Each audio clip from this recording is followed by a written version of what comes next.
Hello everyone, welcome back to my channel. I'm African Gamer here. Hopefully you guys are doing great.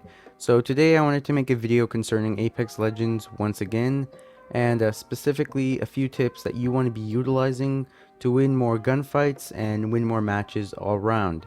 These are some tips that I've used throughout my time on Apex Legends, and it's won me quite a bit of games, especially during the end game.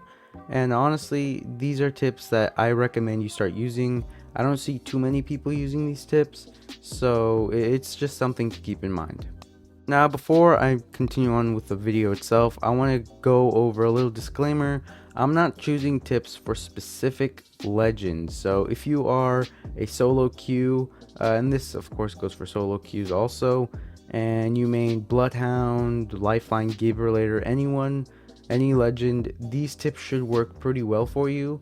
And it's not legend specific, so that's another pro to this. Now getting on to the content itself, I'll be going over 3 specific tips and 1 bonus tip, which is for teams, and I'll go over that a little later. But for the first tip, it would be to carry grenades slash throwables. Why is this important, you may ask? Well, because if you are maining someone like Bloodhound, and I'm a Bloodhound main, you can't necessarily, use grenades or use much to push with. The one thing you have to push with Bloodhound is your ultimate, right? So, because that takes quite a bit, using grenades is very versatile. The grenades in this game, like the Arc Star, the normal grenade, the thermite, they're very versatile in how you can use them. You can use them to push people, push enemies, lower them, and, all around get a huge advantage. Or, let's say you are low on health and you need to leave, you need to distract the enemy, you can throw an Arc Star, thermite, or a grenade and damage them, or catch them off guard for them to switch their focus from you to getting away from the grenade, and you can get away easily, or you can hold a position.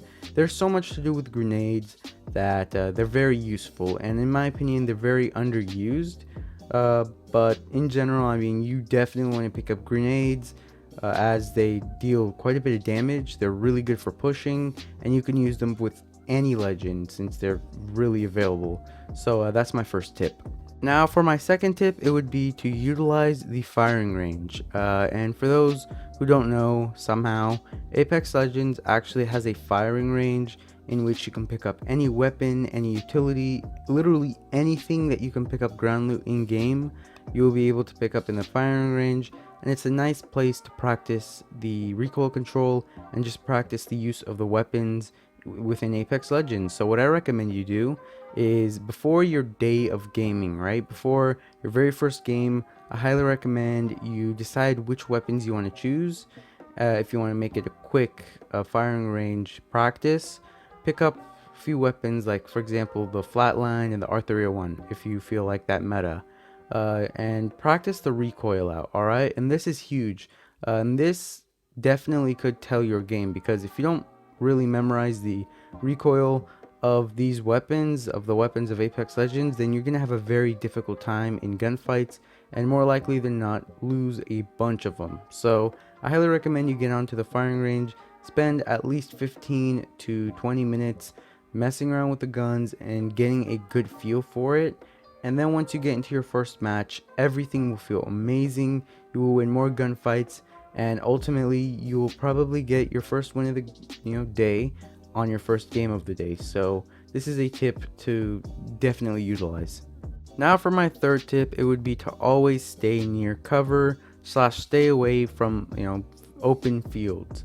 Now the reason why this is an extremely important one, and I honestly believe this is the most important tip out of this entire video, because if you are in an open field, in a way you are a sitting duck, because anyone, and when I mean anyone, I mean people from way across the map, can laser you with sniper rifles, R301s, or even Spitfires.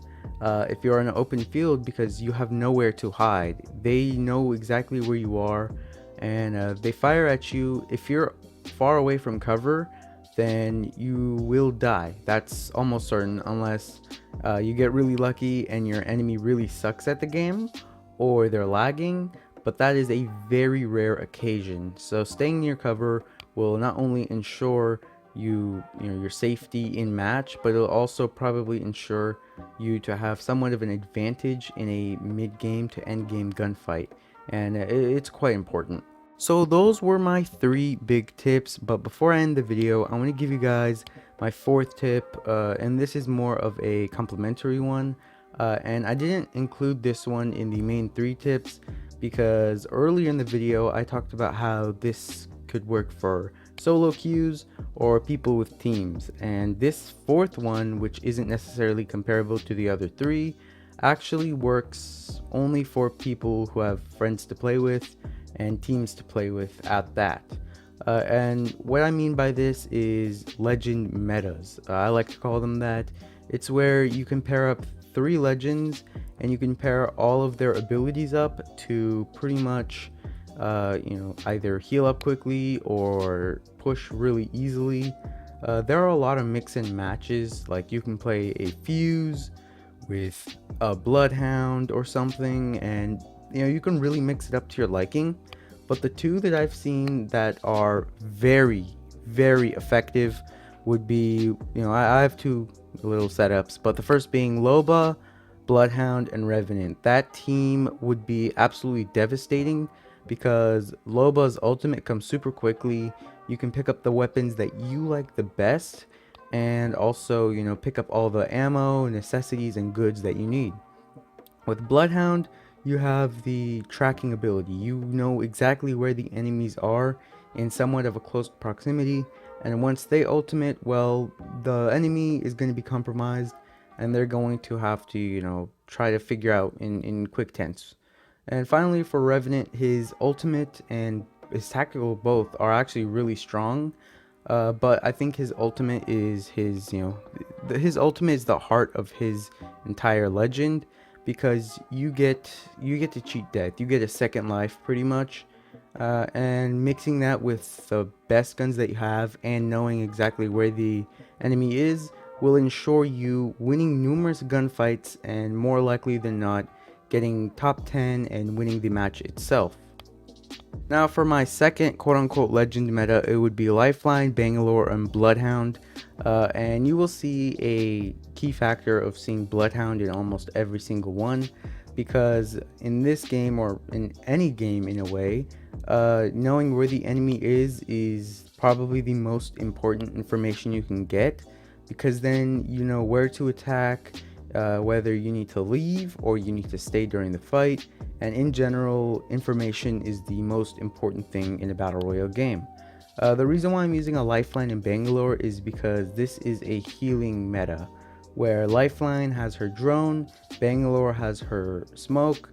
You can smoke, let's say someone were to be downed in your team.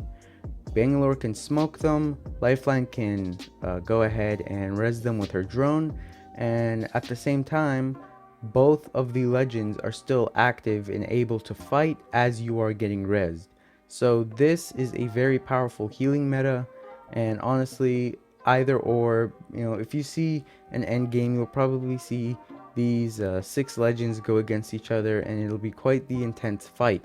So yeah, with all that said and done, thank you so much for tuning into this video. If you enjoyed, please make sure to like, also subscribe for more. Also, hopefully I'll catch you on my next video. Thank you so much for watching. Peace out.